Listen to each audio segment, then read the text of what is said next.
Welcome student, তোমাদের সবাইকে স্বাগত জানাই অনলাইন স্টাডি 2027-এ। আজকে আমি বন্ধুনের এগ্রিকালচার লোকেশনাল থিওরি এক্সপ্লেন করার জন্য এসেছি।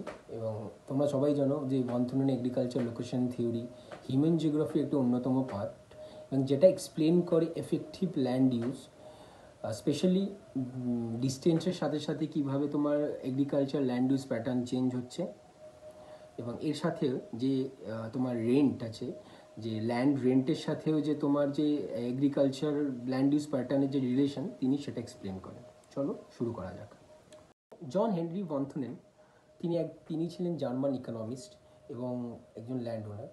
তার শহর, তিনি এই থিওরিটা যেই শহরে তিনি অ্যাপ্লাই করেছিলেন সেই শহরটির নাম ছিল রস্টক, এবং তার যে ফার্মটা ছিল সেটা ছিল ম্যাকলেনবার্গ ফার্ম বা এস্টেট। তো জন হেনরি ভনথুনেন 1826 সালে তার এই থিওরিটা, যেখানে তিনি বলেছিলেন কীভাবে ডিস্টেন্স একটি শহর থেকে দূরত্ব বাড়ার সাথে সাথে যে পারিপার্শ্বিক অঞ্চলে যে কৃষিকাজের ল্যান্ড ইউজ চেঞ্জ বা ভিন্নতা দেখা যায়, সেটা তিনি এক্সপ্লেন করেছেন। এছাড়া রেন্ট যা জমির যে রেন্ট বাড়ার সাথে সাথে কীভাবে যে ল্যান্ড ইউজ, এগ্রিকালচার ল্যান্ড ইউজে যে চেঞ্জ দেখা যায়, সেটাও তিনি এক্সপ্লেন করেছেন। সেটা এক্সপ্লেন করেছেন 1826 সালে তার বই দ্য আইসোলেট স্টেট, এই বইটিতে, যেটি তিনি 3 খণ্ডে প্রকাশিত করেছিলেন। প্রথম প্রকাশিত 1826 সালে হয়েছিল। এবার তোমাদের সবার মাথায় প্রশ্ন আসতেই পারে যে কেন হঠাৎ করে এগ্রিকালচার ল্যান্ড ইউজ বা এফেক্টিভ ল্যান্ড ইউজ এর থিওরি এক্সপ্লেন করার কেন দরকার হলো। তো বেসিক্যালি এটা জানতে হবে যে যে কোনো থিওরি তখনই দেওয়া হয় যখনই কোনো সমস্যা থাকে, সেই সমস্যাটা সমাধান করতে হয়। তো এইখানে সমস্যাটা কী ছিল? 1826 সাল তখন তোমার হচ্ছে যে ইন্ডাস্ট্রিয়াল রেভলিউশন একদম পূর্ণ জোয়ারে ছিল। যখনই ইন্ডাস্ট্রিয়াল রেভলিউশন পূর্ণ জোয়ারে ছিল, তখন মানুষ অনেক বেশি যে পুরনো ধ্যান ধারণা চিন্তাভাবনা থেকে বেরিয়ে গিয়ে নতুন ধ্যান ধারণা, নতুন চিন্তাভাবনা থেকে ফোকাস করার চেষ্টা করছিল। যেইখানে প্রাথমিক উদ্দেশ্য ছিল কীভাবে প্রফিট ম্যাক্সিমাইজ করা, আরও বেশি এফেক্টিভলি রিসোর্স ইউজ করা, নতুন রিসোর্স ব্যবহার করা, এবং ক্যাপিটালিস্ট ইকোনমিতে যে আরও বেশি করে মূলধন বা মুনাফা লাভ করা। তো এটাই হচ্ছে বেসিক্যালি এই থিওরির প্রয়োজন, এবং যার সাথে সাথে প্রথম ভনথুনেন সায়েন্টিফিক্যালি, বিজ্ঞানসম্মতভাবে তিনি যে ল্যান্ড ইউজ, যে জমি যে কীভাবে এফেক্টিভলি ব্যবহার করা যেতে পারে, যেইখানে একজন মানুষের বা একজন চাষির যে সবথেকে বেশি প্রফিট হতে পারে, তিনি সেটি প্রথম দেখান। তো এইখানে তার বেসিক্যালি অবজেক্টিভস কী ছিল, যে special arrangement of agriculture land use. Special arrangement of agriculture land use মানে হচ্ছে যে আমার যে চাষ জমি আছে, সেই চাষ জমিতে আমি কোথায় কী ধরনের কী চাষবাস করব, সেই যে অ্যারেঞ্জমেন্টসগুলো তিনি সায়েন্টিফিক্যালি দেখিয়েছিলেন। তিনি দেখিয়েছিলেন কীভাবে different types of farming activities, যেটা মার্কেটের সাথে জড়িত, আমাদের different type of farming activities, মানে intensive farming, extensive farming, garden farming, এই যে বিভিন্ন ধরনের যে তোমার ফার্মিং অ্যাক্টিভিটিস, সেটা কীভাবে বাজারের সাথে যুক্ত। তিনি দেখিয়েছিলেন যে বিভিন্ন যে এগ্রিকালচার গুডস, তাদের প্রাইস কীভাবে এগ্রিকালচার ল্যান্ড ইউজ প্যাটার্নকে প্রভাবিত করে।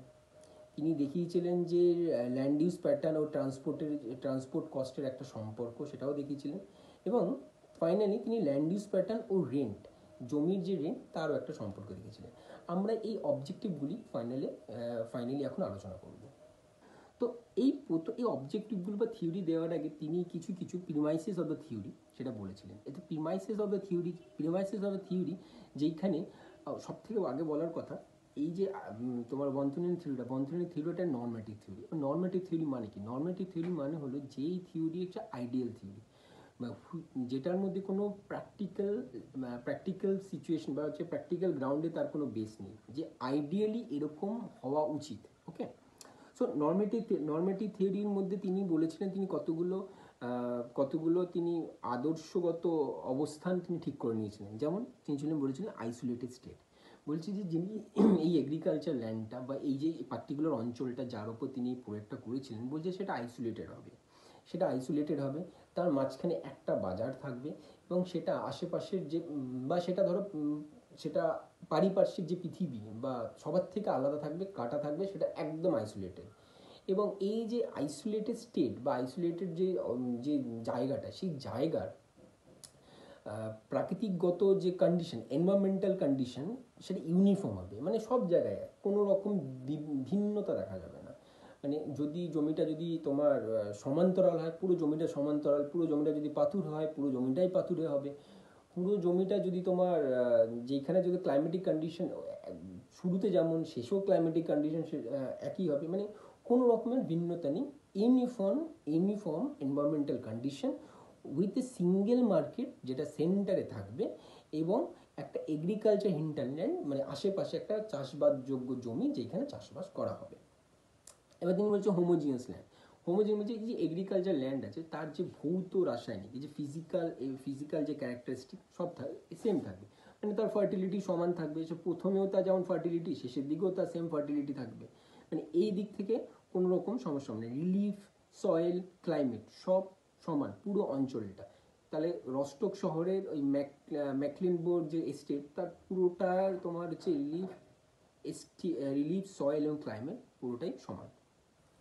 পারফেক্ট কম্পিটিশন সব থেকে ইম্পর্টেন্ট।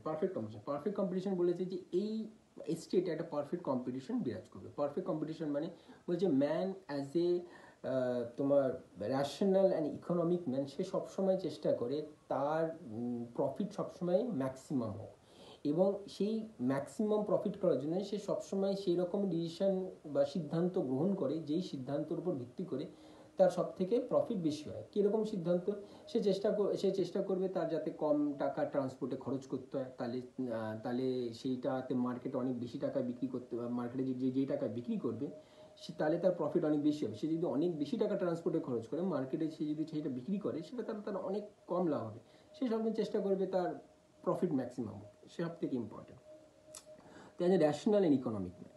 এছাড়া হচ্ছে ট্রান্সপোর্ট কস্টের সাথে হচ্ছে তোমার যে ডিস্টেন্সের একটা সম্পর্ক আছে, যেটা হচ্ছে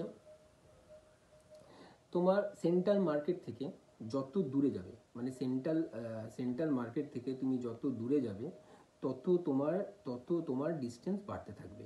মানে তুমি যদি এই জায়গাতে তোমার মানে যে তোমার গাড়িতে প্রোডাক্টটা আনার খরচা, এবং এই জায়গা থেকে যা প্রোডাক্টটা আনার খরচা নিশ্চয়ই তার বেশি হবে, অবশ্যই। তো যত তুমি সেন্ট্রাল মার্কেট থেকে দূরে যাবে তত তোমার খরচা বেশি হবে। Okay, this is the relationship transport with distance. Okay, তো বন্ধুনেন আরও একটা কথা বলেছিলেন, যেখানে বন্ধুনেন বলেছিলেন যে প্রত্যেকটা ফার্মারের কাছে কমপ্লিট ইনফরমেশন আছে অ্যাবাউট এগ্রিকালচার টেকনিক। তাদের কাছে একই রকম বা সিমিলার নলেজ আছে এগ্রিকালচার টেকনিক, কীভাবে চাষবাস করা হয়, কারোর কাছে কম নেই, কারোর কাছে বেশি নেই।